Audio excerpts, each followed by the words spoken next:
Hi, I'm Patrick and welcome to Project Concrete Jungle. We are on a search for local entrepreneurs to listen to their origin story and learn to be entrepreneurs ourselves. Today we'll be talking with Christy Ng of ConcreteJungle.com.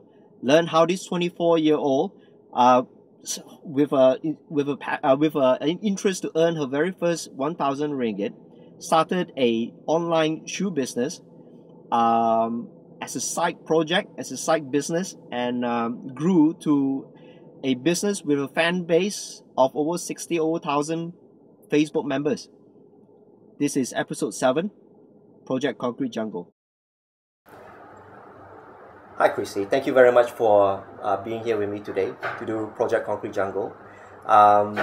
Before we begin about ChristyN.com, maybe perhaps we can talk about a little bit about your background, how you first started, and the early years before you started the company. Okay. Thanks for coming here. I'm actually a biotechnology graduate. I graduated about at the end of 2009, December. So I'm 24 years old. Just this month, just turned 24. Started selling shoes last year, July last year. So the business is about a year and 2 months old. It's still a very infant stage right now. Mm-hmm. And how do you wanted to become an entrepreneur? Consider the fact that you were a science major student, and do you have like any encouragement from anyone to start a business? Or I think I decided to try my hand at entrepreneurship, because I think mainly it's always been my interest to start something of my own, and of course I love money. So I think money is my major motivation. Yeah. So a fresh graduate only makes like $2,000 a month. Right. So because of that, I can't survive. So that sort of like propelled me to start something of my own, because I needed to survive. With $2,000, you can't do anything. Yeah, so that was one of the major reasons why I started. I decided to try something like this. But do you have any experiences in the past doing business, or this is just your very first expansion? I had past experiences prior to this. Previously, I was also selling shoes, but I did it on like a weekend basis in the Curve flea market. Okay. While I was still studying in university. So then after I graduated, I got myself a full-time job at a pharmaceutical company, and yeah, then after that I decided to try selling the shoes online instead, because before that the shoes were so heavy and I had to carry them to the flea market. So and when you're based at a designated location, right, the reach is not really there. So I decided to try selling shoes over the internet. What gave you the idea of starting to sell shoes at a flea market? Oh, that time I was desperate for cash. Needed some money, So I think that actually started to get in. Then that started to make me, think, So I think it started from there. It was a need for money, and then, I had to work for it. So where do you find the shoes from? Previously? I bought them from China and Thailand. Previously. How do you get connected to Thailand and China? I travel very often. Right. Yep. So I know a lot of shoe suppliers. So after that, after selling in the flea market, selling shoes at the flea market, I realized that there are so many competitors. People just sell the same design and just sell it cheap. So there's no thrill, So then I thought of like designing my own shoes, and also creating something of my own, where I can share like my preference in design and fashion with people who are interested. So which brings us to the next question. What is ChristyN.com? It's shoe heaven. Yeah. It's a place where anyone and everyone can find the perfect pair of shoes. That's why we have ready-made and also custom-made to meet everybody's needs, because everyone has a different need and we aim to cater to that need. So you formed the business about a year ago. And what made you want to sell online? I think the online market is a expanding industry. It's a growing industry. The last I read, I think that it's worth about 50 million ringgit. You know, so I think this number is growing. Yes. And I think there's ample space for new people who are, for beginners to try to sell something online. I think there's a piece of the cake for everyone. Yeah. But with with so many blog shops, you know, popping out of the, you know, like mushroom in after rain. How do you differentiate yourself with the rest? How do you come up with the idea to differentiate yourself from the rest? Well, we have exclusive designs. We have certain designs which are exclusive to us. You can't find them anywhere else. And we also offer bespoke, you know, custom-made shoes. A lot of online stores, they just buy and sell, but we are different in that sense. What gave you the idea to come up with that niche? What was your thought process in year one when you were designing, you know, ChristyNg.com, right? You have this idea, like, I'm going to open up this online store, I'm going to be selling shoes. What gave you the inspiration that we need to be bespoke, we need to be customized? Because everyone has their own unique individual preference, so I want to give people the opportunity to create and, you know, design, you know, a pair of shoes which they always had in mind, you know, to bring their imagination to life, like what you said earlier. So that was the goal. And also I think I sort of like this modus operandi actually created a blue ocean of my own. Right. Because everyone is just trading and selling. Oh, yeah. Yeah. So this sort of like created a blue ocean of my own, and that gave my online store the competitive edge to compete with the others, because they can see that because consumers these days are very intelligent. They actually before they buy a pair of shoes from you, they probably check out another 20 other sites before buying from you. So when we offer services like this, people actually know that we're really passionate about what we do and we're very serious. So I think that attracts a lot of buyers. People have to have confidence, because shopping online is not something new, but it's not something Malaysians usually do. You see, because we have tons of shopping malls. So and there's also fear of fraud. Few bad apples spoil the market. So when we do things like that, when we offer services like this, and we share our passion to create really beautiful hot shoes, people can identify and relate to us. Shoe lovers around everywhere can like relate to what we're doing, and so they trust us. They believe that, you know, we are really serious, and that's how we get our sales. So how do you first start to learn how to design? I have no formal training. I'm a shopaholic, so I love shoes. Mostly I do a lot of research. I go through fashion magazines. Right. Look what's new on the runway, and so all my shoes are actually designer inspired shoes. Okay.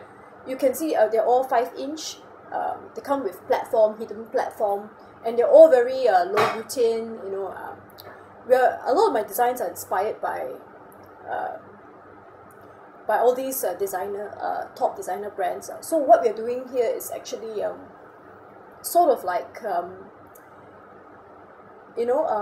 creating a pair of heels which are designer inspired, at a very, very affordable price. Most of my ready-made shoes are below 200 ringgit.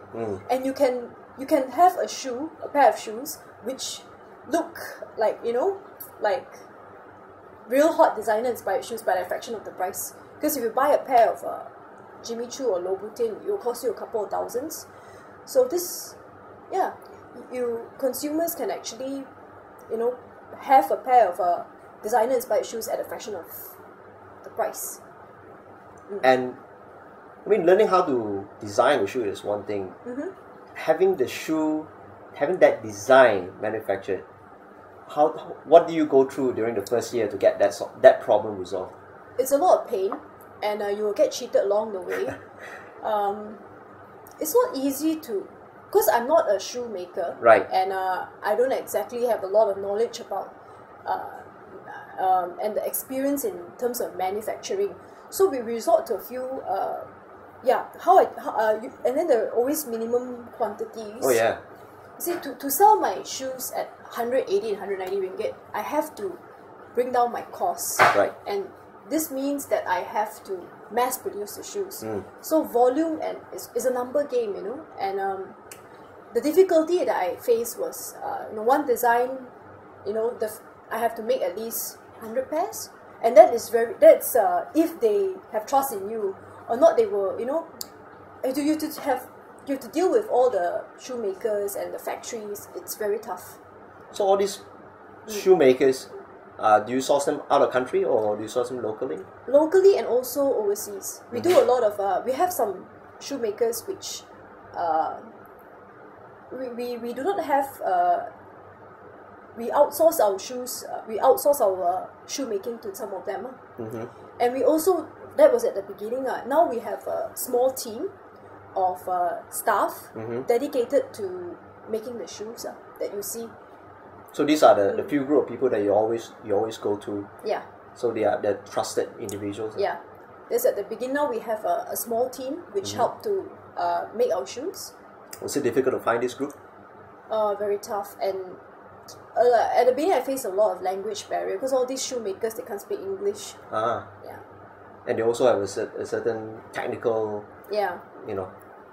Okay. So was it difficult to bridge that gap, or? I think or do you show them like, no, this is what I want, and this is the design, and you design one for me, and then you see what happens next. Was it more of that, or? Yeah, it was something like that. I'll come up with the drawing and I'll go look for the fabrics, and sometimes I buy the heel or the mold from China and just ship it back and buy like bits and pieces of the shoe parts from overseas, and then because some of the fabrics you see are not available in the country. Right. Yeah, we have our own fabric suppliers here, but the variety is very limited. So it's a lot of sourcing and a lot of footwork, to get the right suppliers, to get the right materials. I think these are all vital components of creating a great product. Okay. What about did anyone mentor you to build this business, or was it really street smart? I think I was just going with my gut. I made mistakes along the way, but I think we all learn from mistakes. So there was actually this business. I would say it's an accidental business. I didn't even expect it to actually churn, to actually be profitable. I was just aiming to make like 1,000 ringgit. Right. When I just started, 1,000 ringgit a month, and then I think I was very lucky with all the, the shoes had like great response on Facebook, and from there everything just boomed.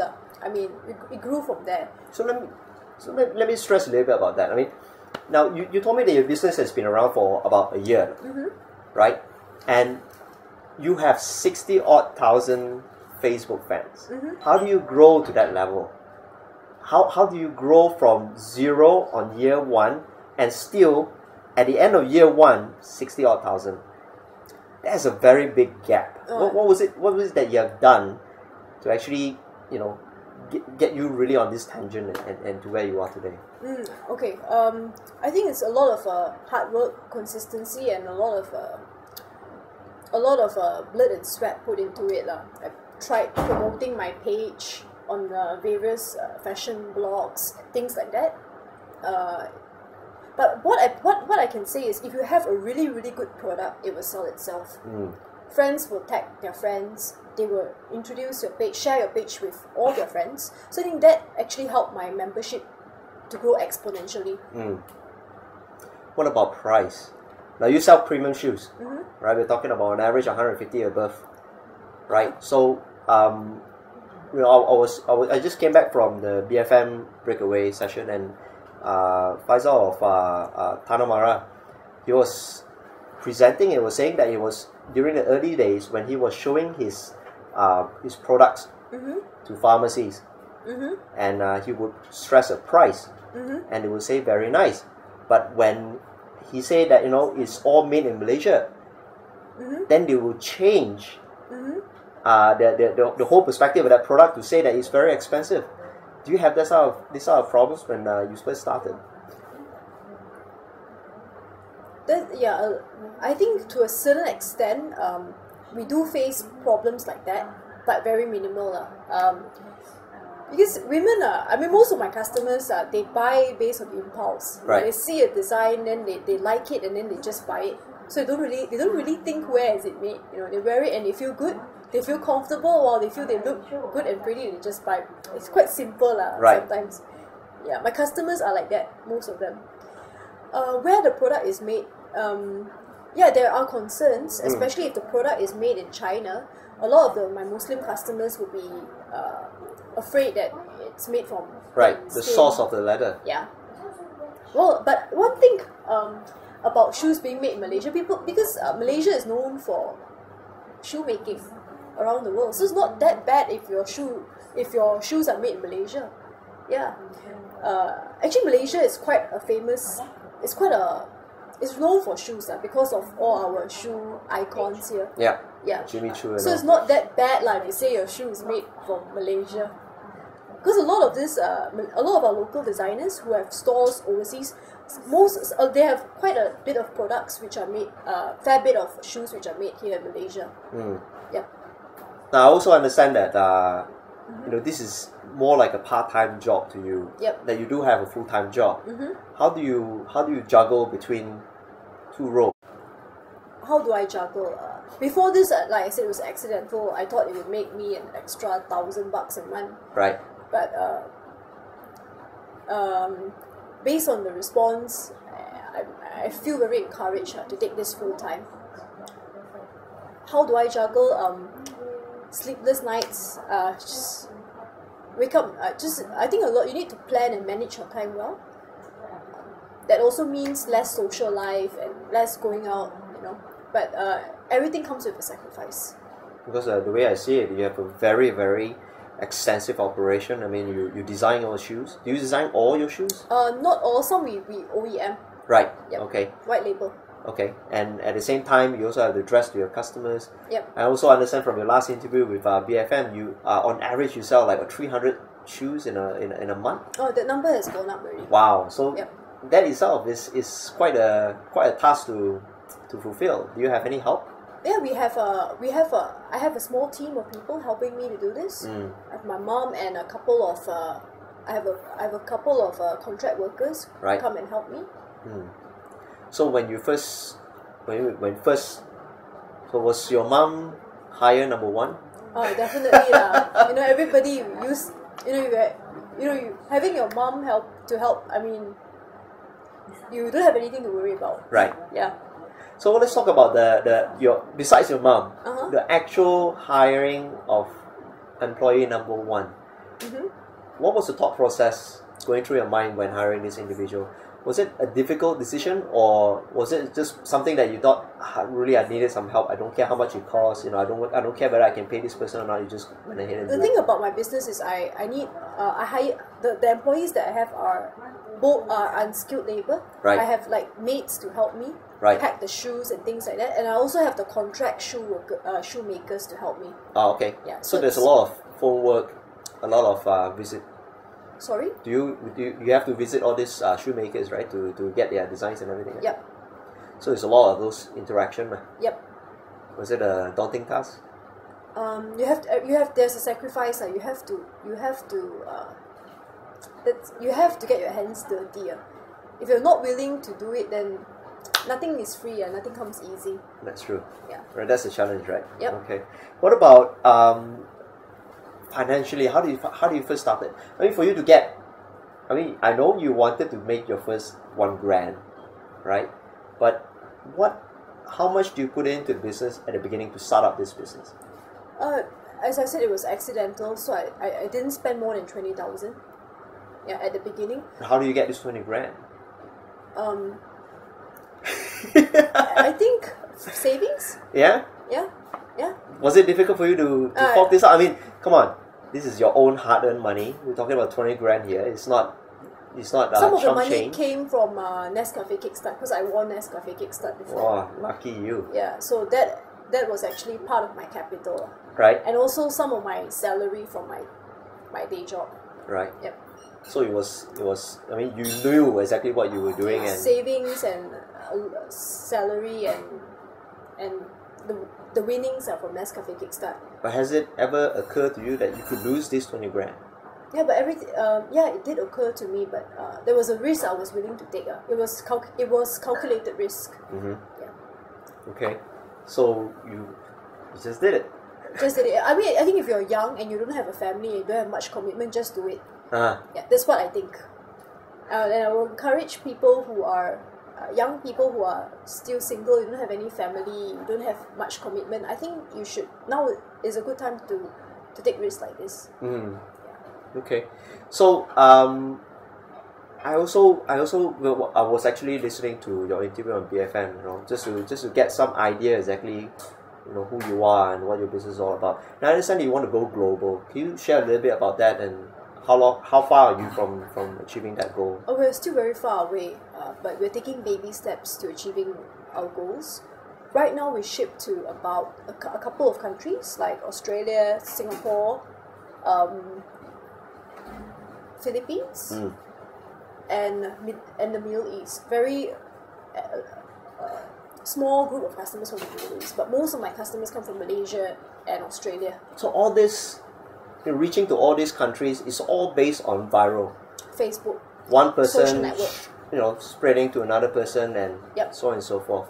Yeah, it's amazing what Facebook can do. Social media it can help give your brand that kind of exposure that you need, because it's very interactive, and I think the part where people actually get to share, when people, if your product is interesting enough and people actually like it, they will share it with their friends. So I always believe a good product sells itself. Of course, with the Facebook and also some blog advertisement and things like that. Because after looking at your website, right, judging by the quality of your website, it really doesn't reflect the true nature of a scrappy startup, right? So do you spend a lot of time thinking about that special touch? For my website? Oh, definitely. Or even down to the presentation of your shoes is impressive. The photography that is. Yeah, we invest heavily on. Actually, we invest quite a substantial amount of photography. We actually get really professional people to do it. Like the guy who takes the pictures for my shoe, he takes the pictures on the Isetan catalog. This is really professional. So he helps me photograph all my shoes, and we ensure that the shoes are always photographed in a very attractive manner, and with a certain way that we put the shoe when we photograph it. Okay. All right. Two last questions before we mosey off out of here. The first question is, what are the top 3 things you would like to share to would-be entrepreneurs who wants to start up an online business such as yourself? I think you need to get a good product. That's number 1. You have to be willing to make sacrifices. You have to be hardworking. You have to endure. Challenges happen. When problems come, you have to persevere and be focused like what you do. Don't give up, because I think a lot of problem why people fail is because they give up. So that's number 2. And lastly, even if you don't have any capital, it doesn't mean you can't start a business. Because I always believe that what makes you think you can make money from no money? What makes you think you can make money if you can't make money from no money? Right. Yeah. So I think that capital and money shouldn't be an issue. You should think beyond that. Okay. Yeah. Last question. Where do you think you are right now? Zero or hero? I think we are working towards becoming hero. A hero. Like we still have a lot of area for growth. We are in the process of trying to become a hero. That's where we are right now. Okay. So thank you very much for your time. Okay, thank you. Really appreciate you spending this time with us, and continued success. Thank you. All right.